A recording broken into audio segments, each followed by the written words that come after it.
Today we'll be going over responsiveness and web pages or websites.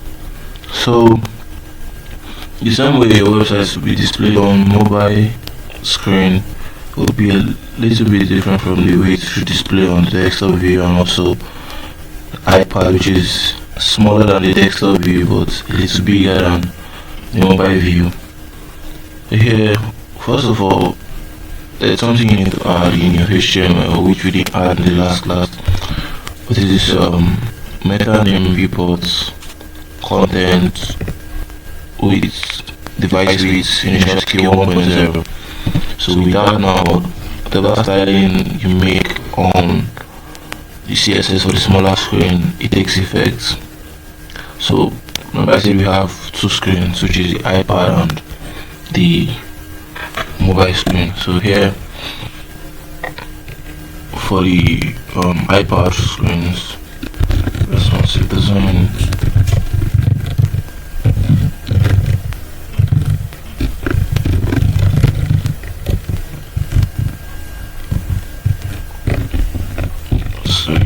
thank you. Now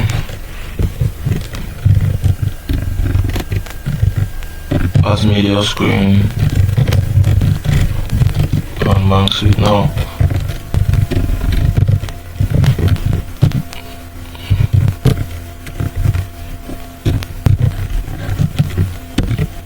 so now we are telling it anything from 0 pixel to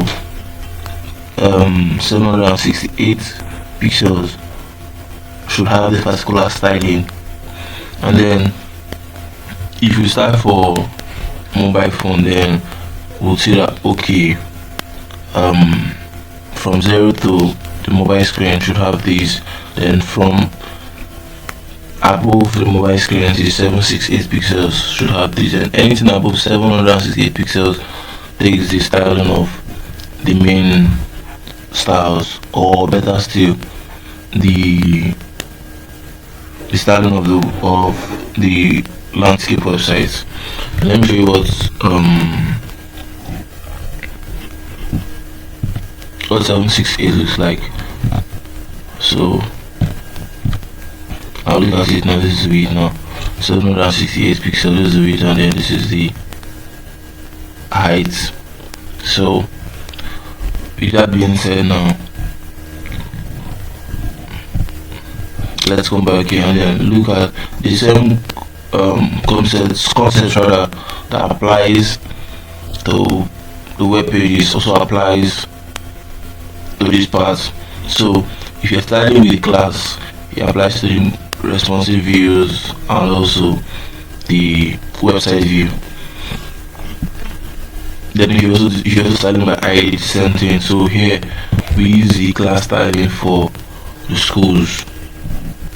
So here we're going to be continuing with that, and then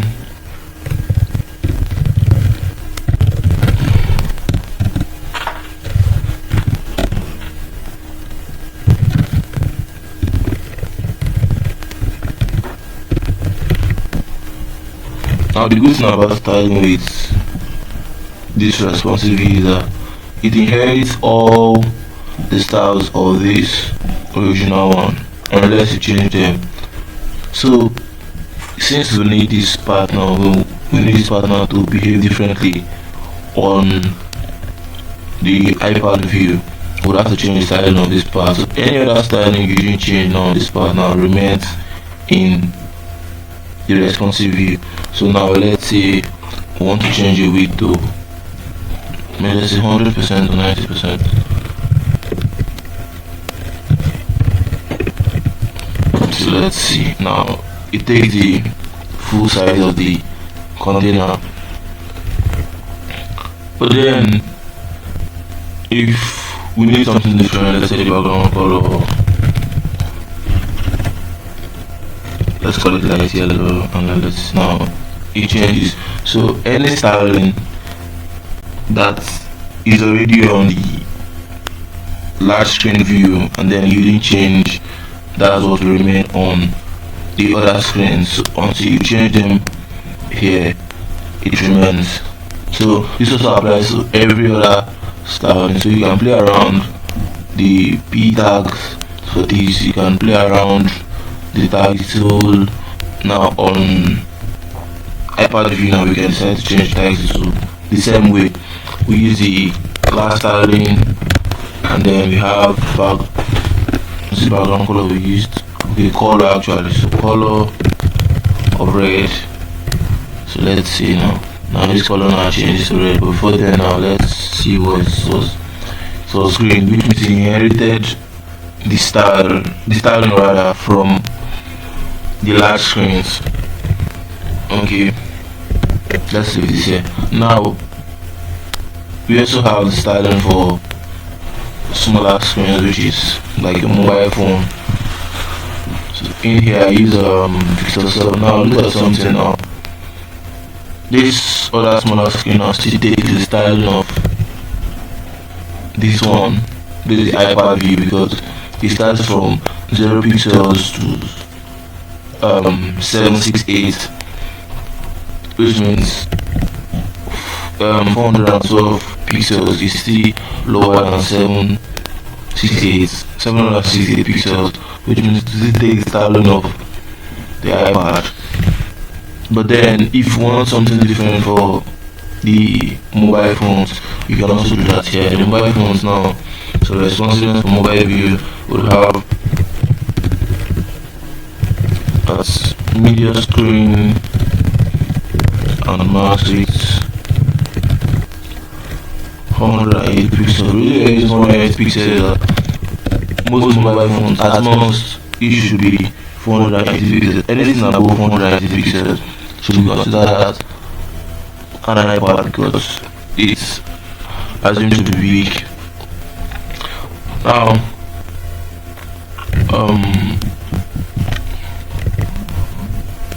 with that, now we can also style the schools. So, and then make it more displayable. When I mean more displayable, I mean reducing the number of columns that should be displayed in one line. So here we can do something like repeat 1FR, 2 rather 1FR. So here now it's a bit spaced out in here.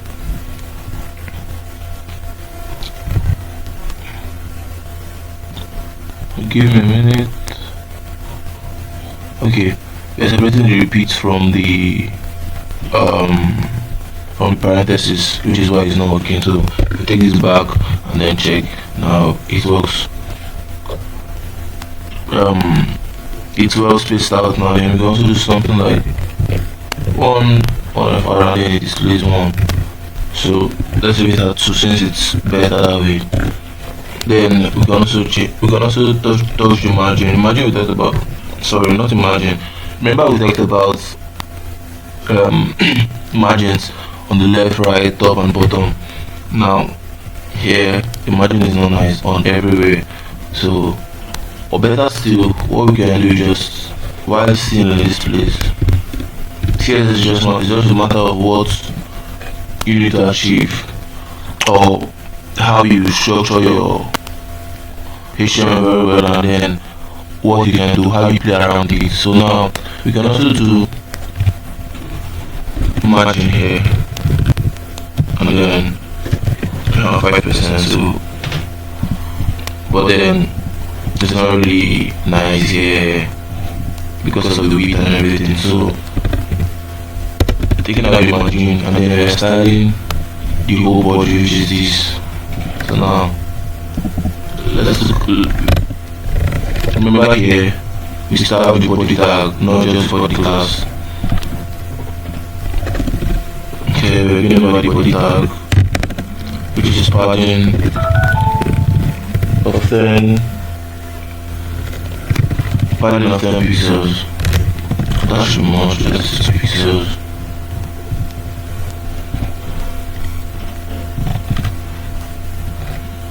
So we have a little break 55 pixels. It's getting better. 30 to 20 pixels. So now it's looking more like it now. Then now you can also have margin top for the schools, so it comes down a bit. So margin top can have like 3 pixels,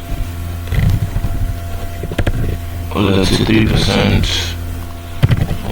When I'm writing more, it's around 15% most times, unless it's compulsory 8 pixels.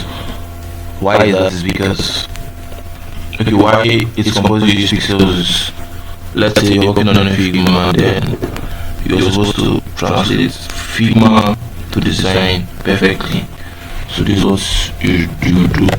I can increase it to like 4, 5, 6%, and then that's it. But then if you move over to iPad view, you cannot see this kind of styling. Yeah, this is it. So you can also replicate the same thing in the iPad view. So we also start the body tag, and then one good thing about CSS now does respect where you place the tag. The moment the tag is there, it just reads it. Okay, 5 pixels might be a little much. Okay, 3 pixels is better. And then you have the margin top here of less than 2%. 2% might be little, so 3%. So basically,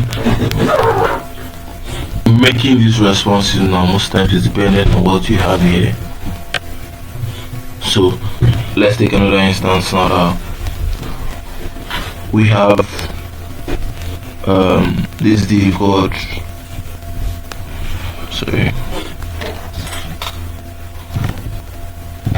we have this div now called subject, and then we have this one called schools, and then we're putting them inside the parent div of subjects with class object and schools.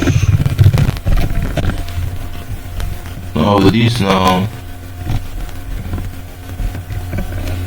you can see they are both inside of one. And then now let's look at the view on desktop view. So let's say we want both of them to be on the same line as they are. All we have to do is to style this class with class name, subject and school. So let's do that very fast. So I come to the last styling, then continue from there, so that my CSS can be arranged, not because it's actually going to affect code base, just for easy readability. Then subject and schools.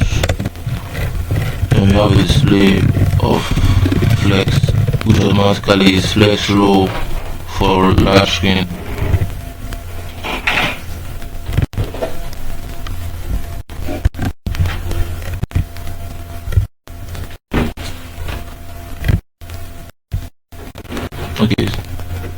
Okay, now it's not working here. Obviously, the reason why it didn't work is because we have subjects here, and then we are using subjects here. So with that now they arrange horizontally. That's if you're trying to do something like this. But then I can change the behavior on mobile screen. It all boils down to how your HTML was structured. So if you didn't get the structure in your HTML, you might find it difficult, you might find it challenging styling your CSS. Excuse me. So with that now, let's switch to iPad view and let's see what it's going to be like. So an iPad view now is something like this, which in most cases you might leave it there. In other cases, all you have to do is just come down here and then subject on schools. Now remember, we have the display of flex in the desktop view. Obviously the iPad view also inherits that, so we just have to decide which direction it should be, which direction the flex should be. So here, flex direction, column now, it displays it vertically. Let's check now. Now it's back to the default view, which was finer and better. And then we can either decide to leave this here for the mobile view, or we also start with the mobile view. What I mean is, now we're gonna take this now and copy this and paste it in the mobile screen, or let's see. So the mobile screen now inherits this from the iPad view. So basically that's the rundown of building responsive web pages. You structure your HTML very well, and then your CSS is fine. Your HTML is not well structured, you might have issues styling with CSS. Even when you're switching to deal with CSS, which is a CSS framework, you may still have issues styling if your HTML is not well arranged and well structured. So thank you.